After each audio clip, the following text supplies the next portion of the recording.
ছোটবেলায় ভাবতাম বড় হয়ে গেলে জীবনের সবকিছু সহজ হয়ে যাবে, নিজের টাকা থাকবে, নিজের সিদ্ধান্ত থাকবে, নিজের মতো করে বাঁচবো। তখন বুঝিনি বড় হওয়ার সাথে সাথে হাসি বাড়ে না, দায়িত্ব বাড়ে। বাস্তব জীবনটা সিনেমার মতো নয়। এখানে নায়ক শেষ দৃশ্যে সবকিছু পেয়ে যায় না। এখানে অনেক মানুষ আছে যারা সারা জীবন চেষ্টা করেও নিজের প্রিয় জিনিস পায় না। একটা সময় ছিল তখন বন্ধুদের সাথে প্রতিদিন কথা হতো। আজ সবাই ব্যস্ত, কেউ চাকরির পিছনে দৌড়াচ্ছে, কেউ পরিবারের দায়িত্বে, আবার কেউ নিজের স্বপ্নকে বাঁচিয়ে রাখার যুদ্ধে। বাস্তবতা মানুষকে বদলে দেয়। যে মানুষটা এক সময় ছোট ছোট বিষয়ে কাঁদতো, সে মানুষটি আজ বড় কষ্ট নীরবে সহ্য করে।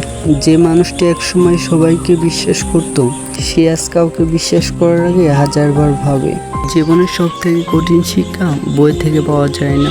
মানুষের ব্যবহার শেখায়, অপেক্ষা শেখায়, ব্যর্থতা শেখায়। কিছু মানুষ তোমার পাশে থাকবে, কথা দেবে, কিন্তু সময় আসলে থাকবে না। আবার কিছু মানুষ কোনো প্রতিশ্রুতি ছাড়াই শেষ পর্যন্ত পাশে থাকবে। এটাই বাস্তব জীবন।